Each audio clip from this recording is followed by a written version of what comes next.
ये लड़की साबरीन बंद करो। लगभग सभी का सब चैप्टर हो गया होगा, कुछ का जैसे कुछ बकलोल है, एक यह है एक वह है। अब सेल करने की वजह से इसका चैप्टर खत्म नहीं हुआ। कम से कम तू सारा चैप्टर सुन ले, नंबर ठीक ठाक आ जाएगा। ओह शांत हो जा। चल आज देखते वॉइस।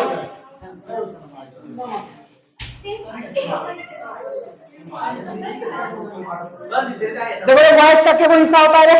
देखो एक्टिव वॉइस एवं पैसिव वॉइस, ठीक है, एक्टिव और पैसिव, ठीक है। देखो कोई कार्य अगर तुम खुद करते हो, ठीक है, अगर कोई कार्य तुम खुद करते हो तो वो एक्टिव वॉइस में आएगा, ठीक है।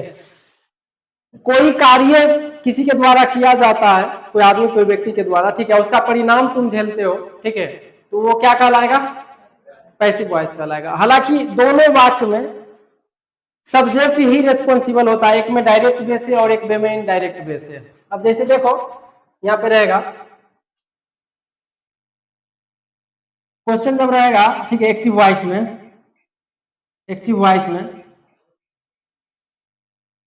आई राइट अ लेटर, ठीक है। पैसिव वॉइस रहेगा जब a letter is written by me. बस अभी ऐसे ही समझा रहे हैं, समझाएंगे अभी पूरा अथी लिखे लेंगे। ये क्या कर रहा? पत्र मैं लिखता हूं, ठीक है। इसमें क्या कर रहा है? पत्र मेरे द्वारा लिखा जा रहा है, ठीक है। परिणाम आखिर किस पे आ रहा है? जो है सब्जेक्ट है, कभी शुरू में काम कर रहा है, कभी लास्ट में काम कर रहा है, ठीक है। आई राइट अ लेटर, मैं यह काम करता हूं, उसी बात को घुमा के क्या बोला कि यह काम मेरे द्वारा किया जाता है, ठीक है। मैं पेड़ काटता हूं, मतलब ये क्या किस में आ जाएगा? मैं पेड़ काटता हूं, एक्टिव वॉइस में। पेड़ मेरे द्वारा काटा जाता है, पैसिव वॉइस में। अंदर कुछ नहीं है, झेलना सब्जेक्ट को ही है, ठीक है, झेलना किसको है? सब्जेक्ट को ही है। लेकिन एक में हो जाएगा डायरेक्टली और एक में हो जाएगा इनडायरेक्टली, ठीक है। ये सब का डेफिनेशन वगैरह नहीं लिख रहे हैं, कोई जरूरत नहीं होता है, डायरेक्ट जो क्वेश्चन बनता है एग्जाम में। देखो जो कुछ पॉइंट होता है इसको सोल्व करने का वो देखेंगे।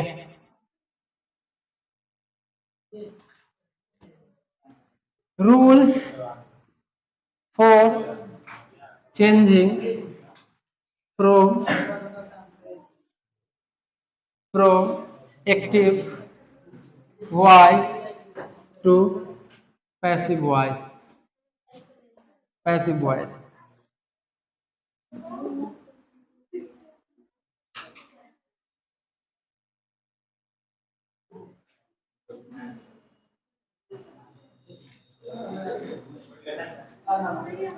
रे शांत रहो। Right active subject, right active subject in the passive object.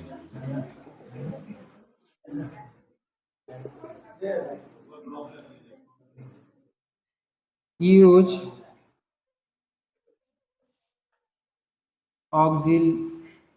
helping verb, auxiliary verb, auxiliary verb. Resandra, use auxiliary verb according to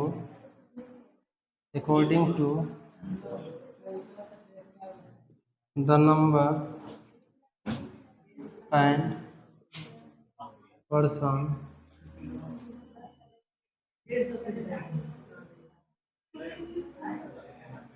of tense.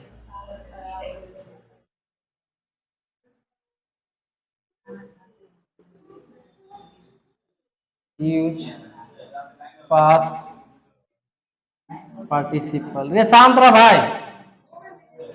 Participle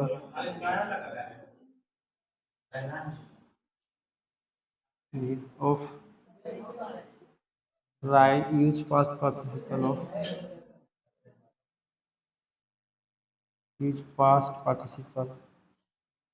forms form of main verb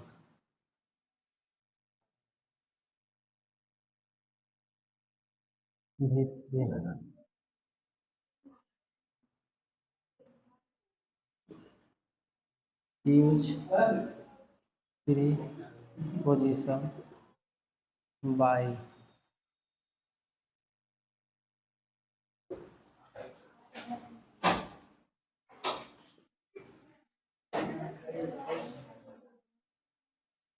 right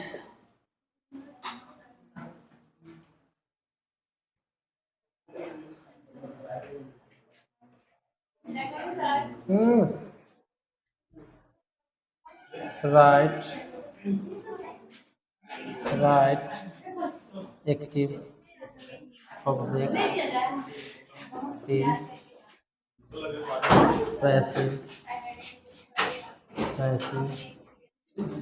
subject.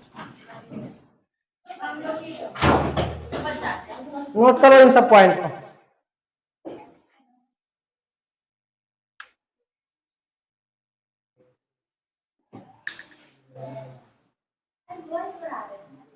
Ji time देख लिया, इनके बजे आई हो करो खूब chemistry काम का है, लेट से छुट्टी देंगे जे बजे जिकरा आना है आप खत्म हो तो दे फाड़ दो काम वाला देगा नहीं, खत्म वाला कलम देगा हमको।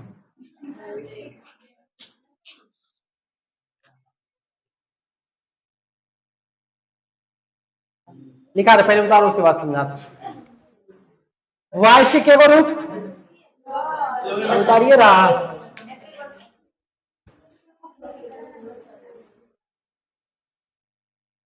आ जाओ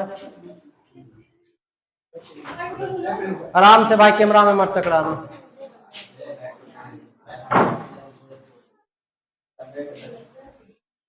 एमडी शान को क्या हुआ, कह रहा कि बुखार उखार लगल है। ये भाई पीछे बैठ ना, पीछे खाली है होता। अब चल जो जाइए तो सब जाइए।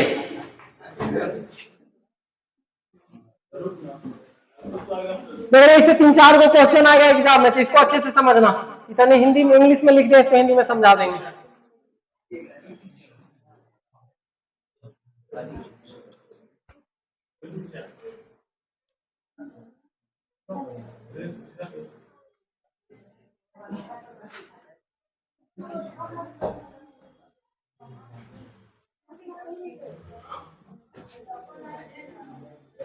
ओ दीदी लोग पी ले, जूस पी ले। हाँ हम देख रहे हैं शर्म।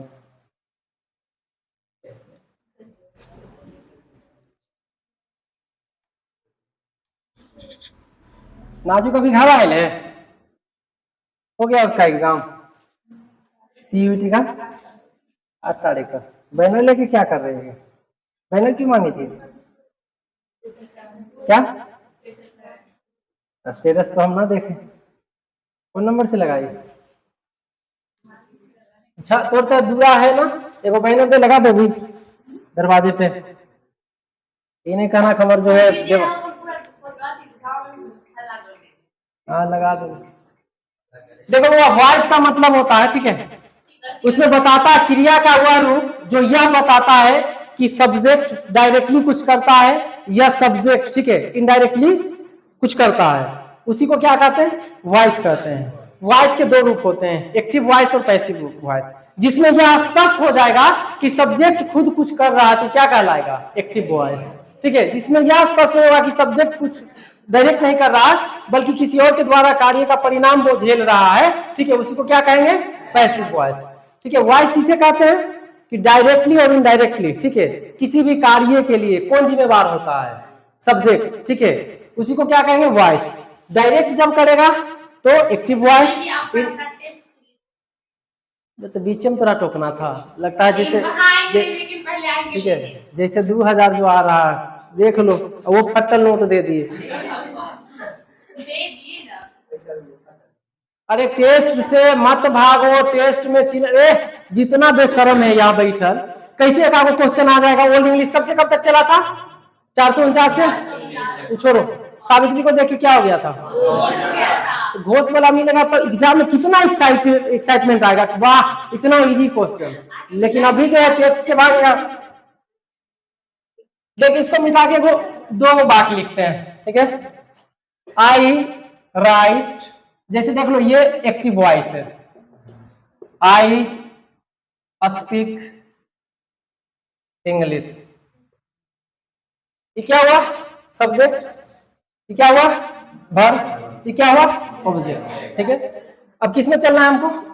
पैसिव में चलना है। पैसिव में चलना है ना, ठीक है। क्या कहते हैं? Right active subject in the passive object, ठीक है, इन द पैसिव ऑब्जेक्ट। ये जो सब्जेक्ट है, ठीक है, ये जो सब्जेक्ट है किधर चला जाएगा? पीछे। या पहले इसको यहां से उठा करके चलो, क्या बदलना है? एक्टिव से पैसिव बदलना है ना। तो right active subject in the passive object, यानी कि जो एक्टिव का जो सब्जेक्ट है पैसिव बदलेगा, किस में चला जाएगा? ठीक है, यदि इसको ऐसे करो, पहले यहां से शुरू करो, ठीक है। ये राइट, वो जो पॉइंट था, right active object in passive subject. अब ज्यादा समझ में आएगा। जो पहले लिखना था वो बाद में लिख दी, जो बाद में लिखना था वो पहले लिख दी। अब क्या ये कर रहा? पहला स्टेटमेंट इसको बनाने से, एक्टिव से पैसिव बनाने से, right active object in passive subject, ठीक है। एक्टिव का ऑब्जेक्ट कौन है? एक्टिव का ऑब्जेक्ट कौन है? इंग्लिश, ठीक है। क्या है? इंग्लिश। तो यहाँ इंग्लिश लिखा जाएगा, ठीक है, इंग्लिश लिखा जाएगा। उसके बाद जो ऑक्सिलियरी वर्ब आएगा, सहायक क्रिया आएगा, is am are was were have है, जिसको लिखना रहेगा, ठीक है। बताएंगे अभी आगे जाकर के कि जब सिंपल प्रेजेंट टेंस का बना रहे होंगे तो उसके साथ किस वर्ब का प्रयोग होगा। यहाँ फिलहाल तुमको बता देते हैं किसका प्रयोग होगा? इज का। किसका प्रयोग होगा? इज का। इज के बाद पास्ट पार्टिसिपल यानी वर्ब का कौन सा रूप लेना है? तीसरा लेना है, ठीक है। तो स्पीक का भी क्या होता है? स्पोकन। क्या होता है? स्पोकन, ठीक है। उसके बाद क्या, कौन से प्रीपोजिशन को लगाना है? बाई। कौन सा प्रीपोजिशन लगाना है? बाई, ठीक है, बाई लगाना है। उसके बाद आ जाओ right active object in passive subject, ठीक है। अब इसको करो कि राइट पैसिव सब्जेक्ट इन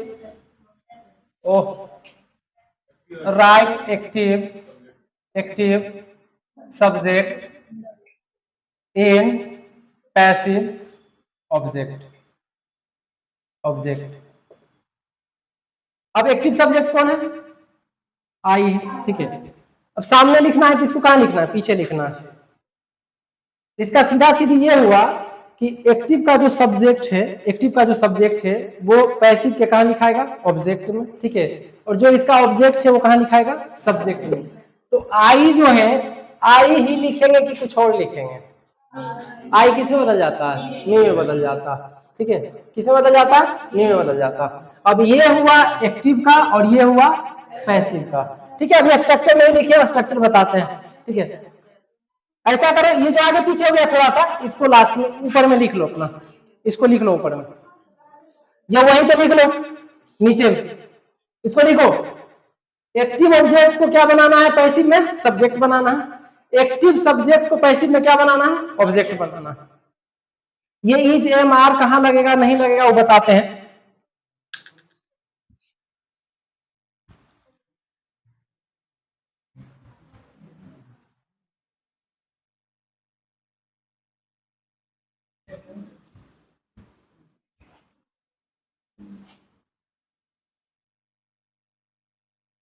देखो, अगर एक्टिव वॉइस है और इधर पैसिव वॉइस है, अगर एक्टिव में आई है तो पैसिव में क्या हो जाएगा? मी। एक्टिव में अगर वी है इधर क्या हो जाएगा? अस। यू का यू ही रहेगा।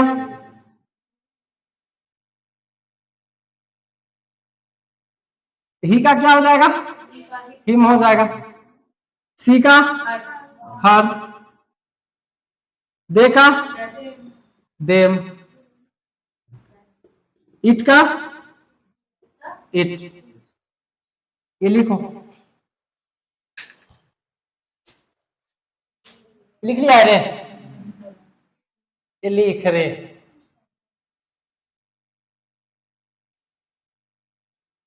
एक पॉइंट लिखना थोड़ा सा नोट में, one, someone, no one, nobody, somebody,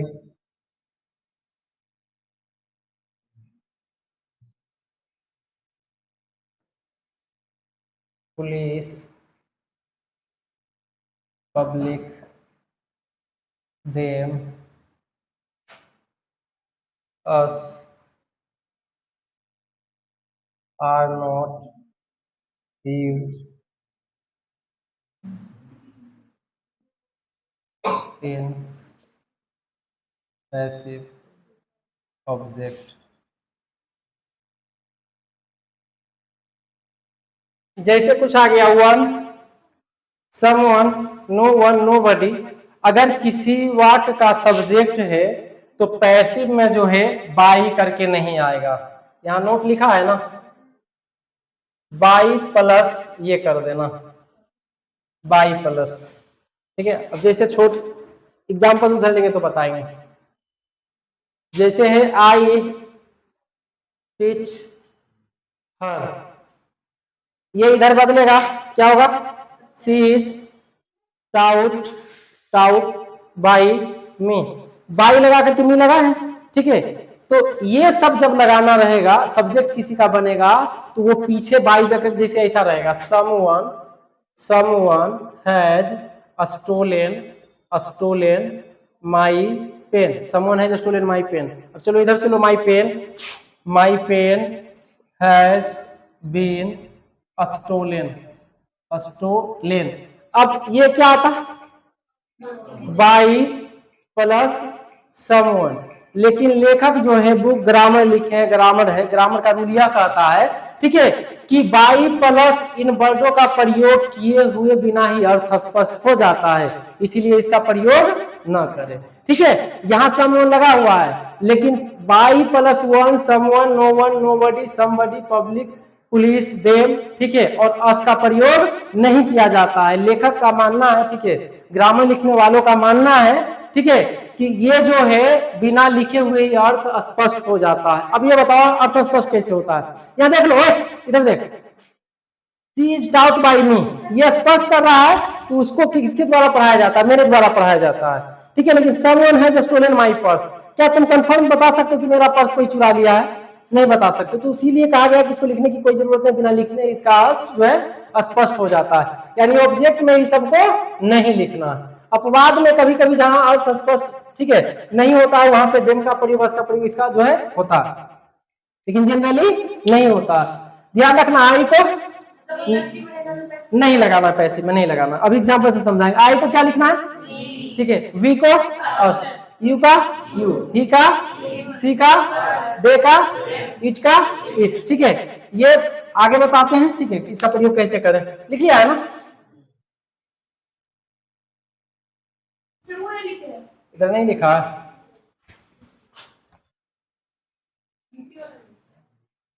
वो तो ऐसे एग्जाम्पल था, वो लिख लो ऊपर। 3-4 क्वेश्चन रहेगा सब टेस्ट में, गलती नहीं करना, क्या। अब एग्जाम्पल बहुत दे रहे हैं, रुको ना, बहुत एग्जाम्पल दे रहे हैं, अभी बताए कहाँ बनाने के लिए, ऐसे ही बताए इसको, लिख लिया, ये बकलोल।